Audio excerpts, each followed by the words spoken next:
All right, we are back for part 2 of You Asked and I Answered. I love this format. I've got if you're watching this on YouTube, you just saw that I had headphones in still, not sure why. But welcome back, you guys, to the Anxious Creative Podcast, live and in life. If you're watching this or if you're listening in, welcome as well. I love that I am on both YouTube and on Apple and Google and wherever all those places are. You can also listen into this on donbradley.com or the anxiouscreativepodcast.ca. So I just want to say welcome back. I'm so excited to be back and bringing you guys episodes each and every week of what you want to hear as an anxious creative yourself. I know I have hairstylists listening in, I have creative business owners, and I just have I was going to say regular, not that those of us are irregular, but just people who enjoy listening in. So welcome. I'm so excited to be in part 2 of You Asked, I Answered. I did a poll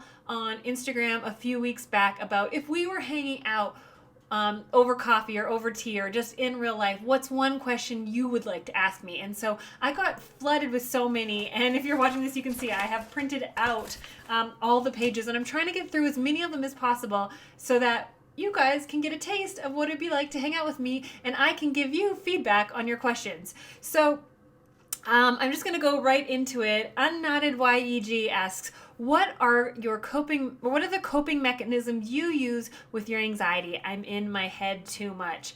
Oh my goodness. So anxiety has been something, and I shared a little bit this on part 1 of this podcast, is something that I didn't even know that I had for a really long time. When I was living overseas in Australia, I was really struggling really bad. In hindsight, it was all anxiety. It was imposter syndrome. It was feeling like the bottom was going to collapse out from underneath me, and I had no idea what it was, let alone how to cope with it. Now, in the last 5 years since moving to Calgary and having my very intense anxiety breakdown where I ended up in the hospital, I have my dog's hair all over me right now if you guys are watching this. I started to learn more about anxiety, more what triggers it in me. And the two of the biggest things that I had to start doing was cutting out caffeine and sugar. Now, caffeine has been a lot easier. I pretty much never drink caffeine. The odd time I'll have a Diet Coke and I will feel it. But I don't drink coffee anymore in the morning because that just got me off on the wrong foot. I instantly felt anxious. I still struggle with anxiety first thing in the morning, just thinking about everything that's consuming my day. And I find the more quickly I get active in doing things and checking things off my list, the better that helps me. Sugar has been a really hard one to kick, but I feel it when my sugar levels are like, when I'm not consuming refined sugar, I am a way different person in my headspace. So cutting down on caffeine and sugar have been huge. And I hear a lot of people being like, there's no way in hell that I'm ever doing that. It's just a matter of, if your anxiety is really bothering you, what's it worth to you? And I decided to make these huge life changes in order to be more calm internally. So those are two of my things. And then trying to stay focused. It's a constant struggle, but the more I put my head down and stay focused on things, the better I can get through things and just focus on one thing, not all the 10 other things that I got to do. So one task, one focus, get it done. Something that I have to constantly remind myself. Currently, while I'm recording this podcast, I left my phone in another room, so I'm not tempted to, in between recording, I'll look at my phone and scroll just so I can get stuff done. Because I actually tend to be an anxious procrastinator. The more anxious I am, the more I procrastinate things, and then the more I procrastinate things, the more anxious I become. And I know you know what I'm talking about. And so that's one thing, is to stay on task, stay focused, and really be disciplined, which is a constant thing for me. But thank you for asking for that question. Coping mechanisms, having a great support system and community to help me. Sometimes I actually tell Nick, like, you just got to tell me to go do this and get it done, because my procrastination just tends to snowball. Okay. How do I get Claire Does Hair asks, how do I get regular clients to step out of the box of retouch and trims? I offer new services every time. That's a really tough one. I think showing them, but at the end of the day, it's their choice what they decide to do. So I think continually asking, this is kind of a little bit different, but I had one client who always said no to my chai tea latte. And I remember one time she's like, you know what? I will say yes at some point. And so I constantly offered it to her, and she constantly said no. And it would have been very easy for me to be like, oh, it's her and she doesn't take the latte. But every time I was like, would you like a chai tea latte? No, thank you. Would you like a chai tea latte? No, thank you. And then one day she's like, you know what? Actually, yeah. And so Claire does hair. I think continually offering it to them, unless you want to say, hey, would you prefer if I don't ask you this anymore? But at the end of the day, maybe there are some people that don't like to change it up. And so I don't think there's a way to necessarily get them to step out of the box. But if you don't want to perform those services anymore, you don't have to. I actually took root retouches out of my regime. I don't offer root retouches anymore. And it upset some of my clients, but as I expanded my business and grew in different ways, there were things I had to let go of. And root retouches and solid colors for me were one of those things. They don't bring me life. They're not a great use of my talent and skill at this stage of my career. And I wanted to make more room for more balayages, more custom colors, those sorts of things. And so it's really hard to sometimes lose some of those relationships. But being able to kind of have more creative freedom is something that I really wanted to create. It was hard. It was icky. It wasn't fun to communicate that. But like giving them somewhere that they could go. I have another girl that works in the same space as me, rents a chair from me. And so she can have the formulas and do their root retouches for them. And then they can see me for their balayages. So I hope that helps answer your question.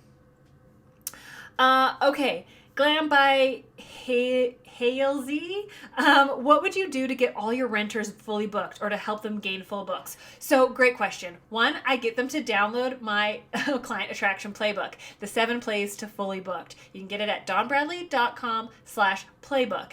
Now, I really don't think and this, once again, I always say ruffle feathers, but you can disagree with on this completely with me if you'd like. But I had to check there if you're watching. I was all of a sudden scared that my microphone wasn't turned on. But I don't believe that you are responsible to get your renters booked. You can encourage them and support them, but what I always say is a car salesman doesn't sit around angry that the dealership didn't bring in buyers for him. It is part of his job to get the buyers to come in and to sell to them. The dealership supplies the cars, supplies the dealership.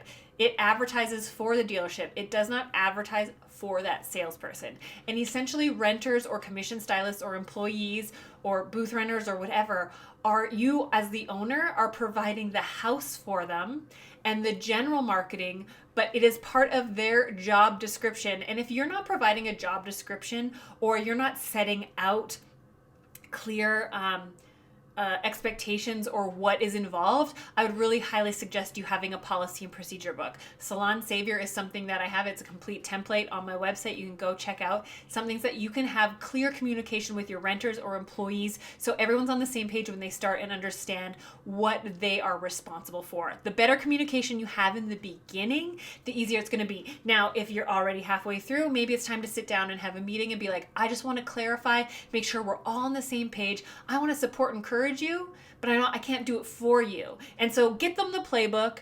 I would really suggest getting them to get it for themselves so they can study it, learn how to get busy, because at the end of the day, they're going to be the ones wanting to find the right people to come in their chair. I hope that makes sense. I hope that's helpful. But truly, think of the car dealership. The dealership is not necessarily responsible for each individual sales person. They're going to help draw people to the car dealership. That salesperson is responsible for making the sale and closing it off, just like the hairstylists are. Okay, so Gabrielle asks, any advice for someone who's been out of the industry for a while and wants to get back in? I would say the best advice is just do it.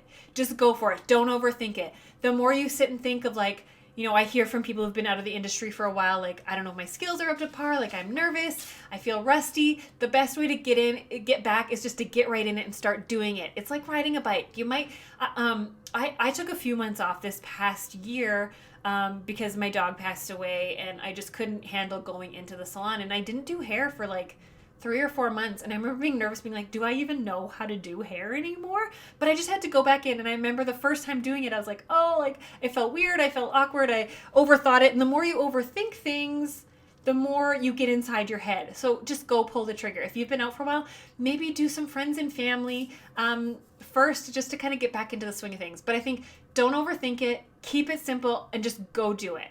You just got to start. Okay, someone asks me, how can I be as successful as you are? That's a really loaded question because success is different for everyone. And success, success, some people can define success with a monetary value. Some people can define success on how happy they feel. Some people can define success as how many people they're able to help, those sorts of things. So I decided that I wanted to create a life that I love while also helping other people. And I want to be, essentially it started where I wanted to be the person that I wished I would have had. So now I get to coach and teach and mentor and be friends to so many amazing people out there, creative entrepreneurs, self-employed hairstylists, and just general people who struggle with anxiety. It's such a, for lack of a better word, blessing to be able to share my experiences and my wins, and to be able to help people avoid some of the things that I've had to go through. So to me, that's what success is. Clearly, I need to make a living. And so gaining monetary success is a huge win as well, because we all need to pay our bills. But for me, success is defined in how I can help people and how many people I can help. And I have a really big dream about changing the hair industry and the way hairstylists are viewed and seen and respected. And I always tell people, you know what, the only way I can't change it is just me. I want us to band together as a community, and not even, I guess, the hair industry, but creative people as generals. We get stigmatized, and a lot of us creatives do struggle with anxiety because that seems to be some correlation between the creative brain, and then people make a lot of assumptions about being anxious, or I'm also introverted and people assume that I'm shy and all these things. And I really want us to band together and stick together and push forward together to help change the way people see us and view us and treat us. And how that starts is that we start demanding the respect. We start showing them that we're actually different than what they think, and just go ahead and change the world. All right. So, Hair by Jenny Roy asks, how did you get into education? I love this question because it actually happened by coincidence. People started asking me to educate, and I started saying yes. And I've told this story before. I don't know if I've told it on the podcast, but that when I started educating, it was really exciting, and I found it, oh my goodness, I love it. I love being able to share. It comes quite naturally. And then a couple months after I started educating, I actually got some nasty emails from some hairstylists saying they were looking for advanced education and that they had to fix one of my clients' hair. And it just threw me for a loop. And at that time, I kept thinking to be an educator meant to be perfect or to never mess up. And I don't know what client's hair they did. I remember my reply was like, oh, that's too bad. I wish that client could have let me know so I could have made it right. So my brain like snowballed into like, who did I let walk out of here? What did their hair look like? That sort of thing. And that caused a lot of anxiety of like, oh my goodness, like clearly I don't know what I'm doing. And so then I kind of stepped back, and that's part of the beginning phases of this whole spiral of anxiety for me. And now the really cool thing, Jenny, is I've been able to continue educating, but I come at it from a different perspective.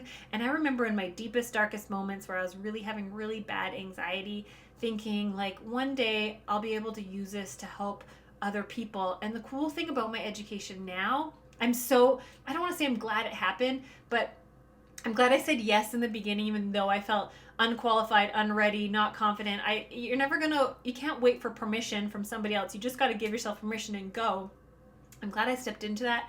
I'm glad I experienced the things I did, because now my education, I show people that you don't have to be perfect to go to the next stage of what you're wanting, the next stage of your career, the next thing you want to do. Don't wait for the confidence and the qualifications. Just start moving forward. Confidence will come in time. You have to practice in order to get better. Take classes, learn, keep growing. I'm not saying go blindly forward, but don't get so caught up in thinking, when I'm here, then I'll do those things, because you'll never get there if you don't start. I use this analogy where if you're at the bottom of a staircase and you want to be at the top, you can't just take one step and get to the top. And yet somehow we think like, one day when I'm ready, I'll just be at the top. You have to take that first step, and it seems minimal, and it seems redundant, and then you take the next step, and then the next step. You don't go from the bottom step to the top step in one leap, although sometimes we see other people and we think that's what they've experienced. It is not the case. Ask anyone. They took baby steps to keep going there. So I got into education because people started asking me to teach, which is really cool, and I ended up loving it, and now that's what I do. Okay. I have someone asking, does anxiety ever get better? Oh, yeah, that like makes me emotional right away. Um, I don't know if I would say the more awareness and understanding I have around it, the more I see it in my life everywhere, which is kind of hard. Sometimes, like, having an openness and an understanding to things is almost like opening up a can of worms. And I've said to my boyfriend before, like, sometimes I just want to go back to the ignorant bliss because being ignorant is blissful. Being unaware, being able to say, like, I don't know. And I think, like, I look back on my life and I was anxious always, but I didn't realize it. And there was a lot of stuff that came out of me because of anxiety. And now that I have a more of awareness and openness to it, I feel it more, if that makes sense. But I also know how to cope with it better. I also know that, like, if I'm like hating on someone online, I realize, oh, I'm actually really jealous of them. And it's actually making me feel anxious because I don't feel like I'm doing enough. So I'm not actually like hating on them and like, oh, can you believe she's doing this? Or like, did you see? I'm actually envious of them. And that's a really hard thing to do. So I would say like anxiety doesn't go away, but I've learned to understand it more. And then actually being able to understand it and seeing that it's the root of things has helped me understand my emotions and my reactions and have a better way of life and a better understanding of life. It's made me feel a little bit more isolated because I don't feel like not everyone understands the root, that a lot of the root of what they feel is anxiety. But it's definitely, I'm glad I'm on this side of it. So I don't know if I can say it gets better, the feeling of it, but I know how to deal with it better and I know how to recognize it sooner so it doesn't turn into full blown panic attack. I hope that helps answer your question. Okay. Best ways to market and find tips on finding the right salon for you. The best ways to market, go get my playbook. 100%. I have built and rebuilt a clientele over and over in the last 18 years of my life in this industry. And it's exactly the plays and the steps that work. And you can adapt them to online or in person. So go ahead and do that. Just keep it real. Be yourself. As much as authentic is a buzzword, just be authentic. Don't try to be like them, or like we see someone else doing something that's working for them, so we feel like we got to do it. Just stay consistent, which I struggle with all the time. But do that. Okay, Melissa asks, how do you start a salon? But loaded question. I would just say just go for it without getting into like the next 20 minutes of things like make sure you have the right permits, make sure it's all legal, but otherwise just get started. Just take that step forward, one step at a time. There's no right or wrong way. There's no way to absolutely make sure, like there's no like, you can find checklists of people that have what they've done, but just go ahead and do it. I felt so unready. I remember when I started my salon, it wasn't even all set up yet, but my clients were excited about it and they supported me even in an unfurnished, like half put together salon. So don't wait for it to be perfect. Just go ahead and start. Great question. Top 2 favorite clay lighteners. I love Redken Freehand and Oligo Blacklights. Love both of those. Best way to gain a full-time clientele. Once again, my playbook. Okay, this is a really good one. Rebecca asks, what is your advice for phasing out current clients who aren't dream clients? That's a really good question. And so it's going to be uncomfortable, but you can, there's a lot of different, it just depends on how you want to go about it. So like you heard me share before where I decided to no longer do root retouches because my dream clients weren't people that necessarily got root retouches, or I knew that I wanted to specialize in balayage and extensions, and so any things that didn't fit outside of that. Now, know that there's repercussions to that. I'm at a place in my career where I didn't need the income from root retouches, and root retouches, either I needed to really raise the prices on them, but I was having people who wanted to book in with me for balayage not be able to get in because of the root retouches, where the balayages are actually using my skills and talent more, and what I love to do and enjoy. So if you're wanting to get rid of clients, you can have that conversation about like letting them go. But know that there's going to be, like it might be tough if you're like, hey, I'm no longer going to be doing your hair. If they're abusive, I think you 100% can fire clients.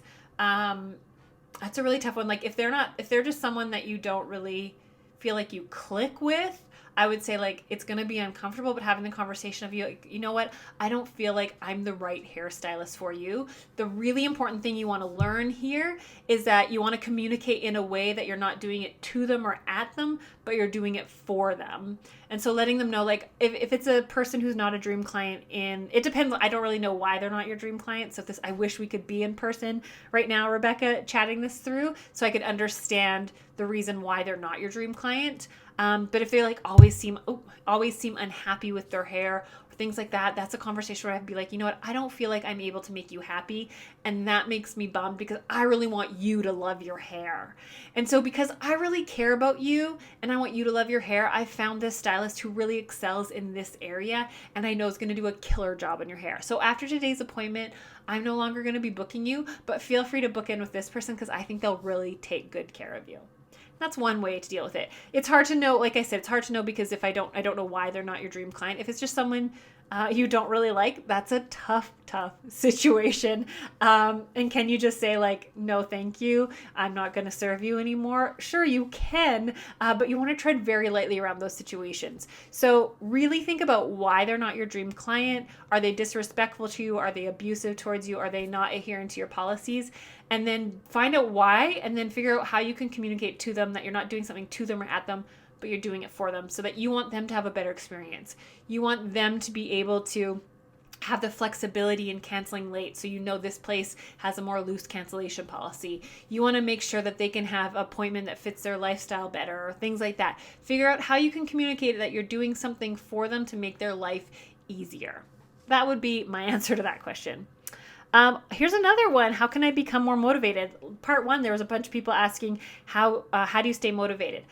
I think just constantly reminding yourself. One thing that I do every single morning is I write in a journal, and there's quite a few things I go through, but I have a part where I say I can be more ... and then I write down all the things that I can be more at. So I can be more productive. I can be more motivated. I can be more focused. I can be more disciplined. I can be more empathetic. Those are some of the key ones that I always write down. And it's a reminder to me that I can be that rather than focusing on how, I'm so unmotivated. Why am I not more disciplined?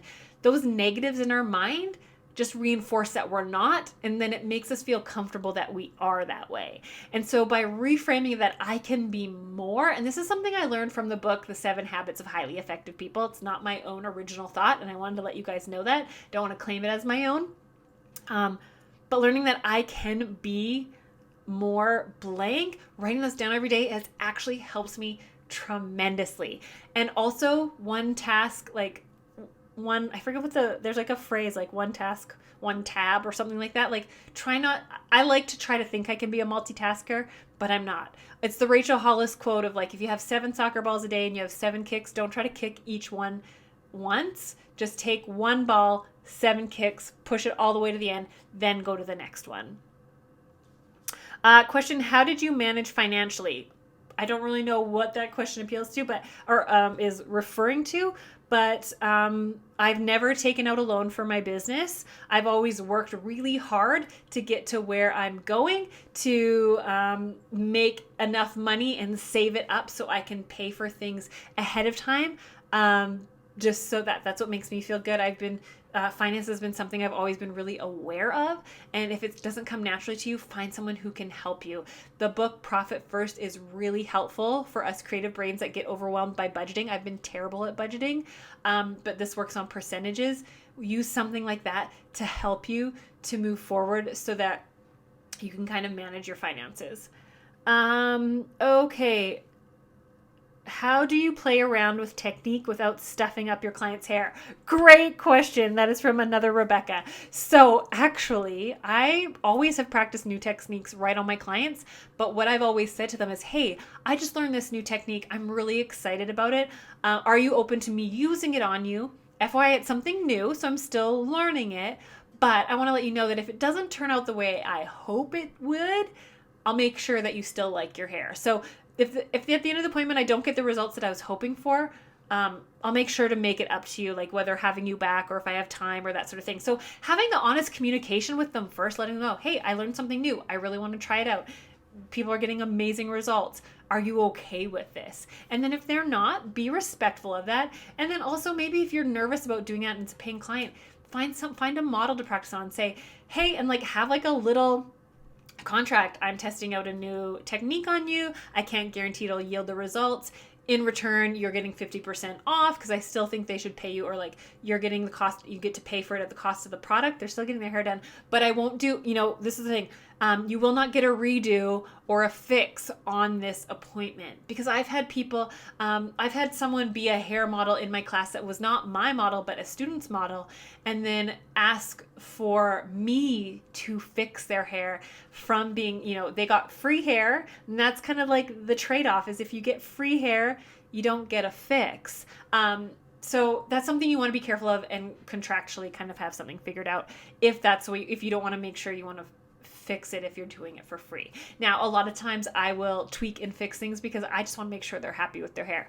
But like, for example, I know this is kind of off topic, but like when a student of mine was trying hair painting out for the first time, that's kind of the risk that model runs. I shouldn't be the one fixing the hair for them, if that makes sense. This is a really good one. Okay, I'm starting to lose the passion for this whole Instagram thing. So what keeps you motivated? Girl, I so feel you. Social media in a general, I really, really, really struggle with. I don't love it. It's not something that I want to consume. It makes me anxious.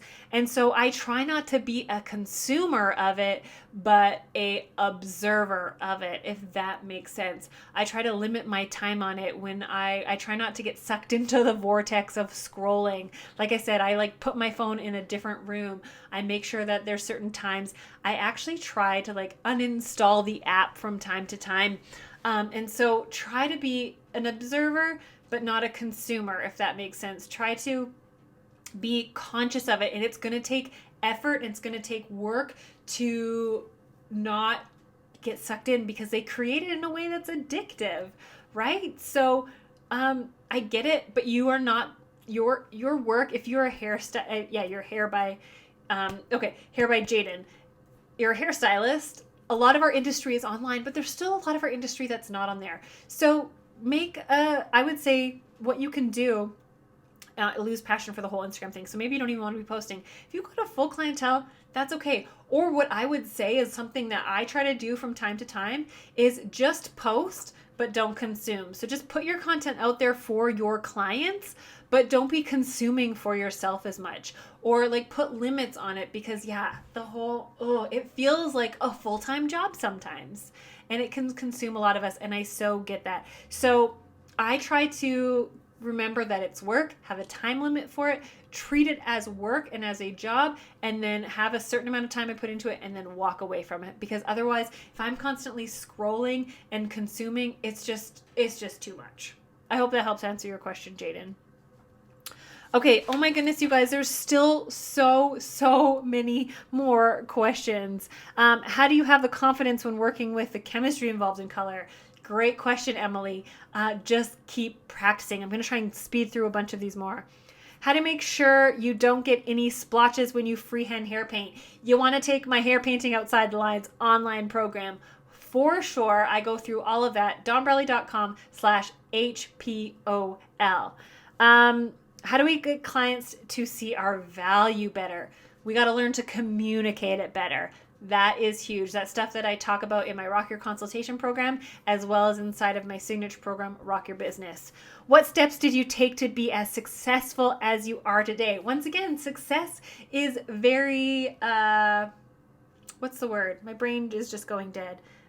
It just depends on what you define success as. But I'm really happy, and I love what I do, and I love sharing with you guys, and that's what makes me feel successful. And you know what I did?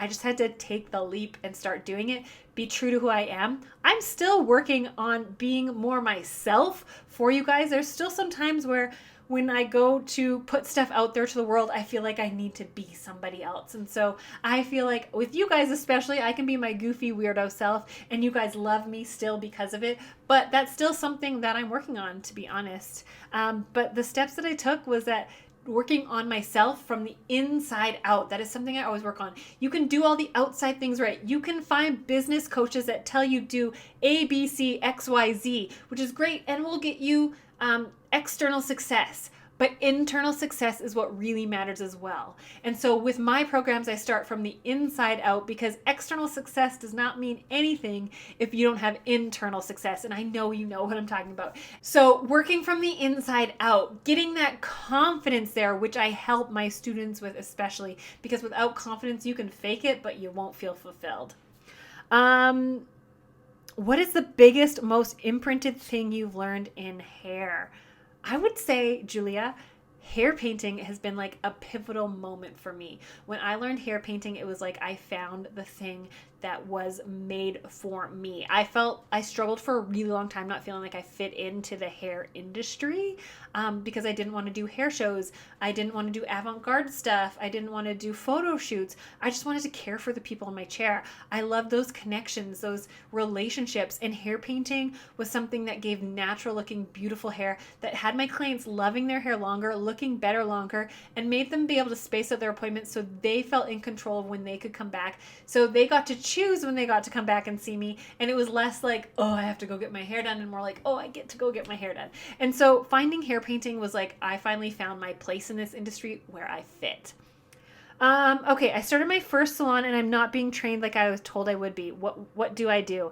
I would say try to communicate clearly and understand, like, hey, I just like sit down with your boss, like, hey, I just wanted to understand better. When I was hired, you mentioned these things. I'm not seeing them anymore. Can we talk about, is there a time that will be happening, or is it not happening? I just want to be able to understand. If you come across it in a really empathetic way, like, help me understand, you won't get a defensive or offensive response. If you go towards them being like, hey, you said this and I'm not getting this, that's going to produce defensiveness coming up with them. But if you're like, hey, I just want to have a chat because I'm really excited to be working here and I'm really excited about these things we talked about when I first started. Do you know when those will start, or could you share with me a bit more of a plan so I can understand, so I'm not sitting here not really sure what's going on? And then that gives them a chance to respond. If they aren't going to follow through on that, I would suggest finding somewhere that does. Okay, you guys, I can't even get through all these questions, but they're so amazing. You guys love them. I definitely want to do more. Oh, there's another one. How in the world do I get to prepare to rent a chair right out of beauty school? I would suggest not renting a chair right out of beauty school. I want to answer this really quickly because there's still so many other questions. I wouldn't rent a chair immediately because you want to learn. There's so much more to learn outside of beauty school. Go work in a big salon with a lot of stylists so you can see how many different ways there are to doing things. There's no one right path or one and wrong path. Just like Google Maps, open it up. It's going to give you a few different options to the same place. There are many roads to the same place. You want to expose yourself in the beginning to as many of those as possible so you can see what fits best for you. So I really encourage you to find a salon with a good training system, a good mentorship program that's going to help give you a great hands-on training that you can experience a lot of different hairstylists so that you can find out what works for you. And then maybe a year, 2 years, 3 years, 5 years, think about going in on your own. Okay, one last question. How did you become okay with the good and the bad in the industry? Such a good question. That's what we're going to end on. You just got to be okay with it. There's going to be people who take advantage. There's going to be people who disrespect you. And that's not just clients. That's going to be other professionals. You just got to be okay with it. Not everyone's like us that are really empathetic people that, struggle with anxiety, but also have like that deep caring and nurturing aspect to us. And so there's going to be people that do that slime bally stuff that's going to leave us feeling uncomfortable. And we just got to realize that that's the way the world works. But I do this thing every morning where I picture, and you've heard me say it before, I picture a bubble around me. I say, negativity can't touch me. And so what other people say and what other people do, I don't own. It's not my responsibility. It's not me to own what the way they do things, the bad and the whatever, and because I don't know what you're necessarily referring to as the bad, but you just got to be true to yourself, feel good about how you're moving forward, the things you're doing, and at the end of the day, be okay with that. Okay, you guys, this has been so much fun. I love that you asked, I answered. Layout. Thank you again for joining me. I had so much fun. I will love to do this again because there's so many questions that I wasn't able to touch, but I hope that made you feel like we were hanging out in real life and I got to answer the questions that you've been wanting to ask me. Thank you again for listening in. Make sure to subscribe.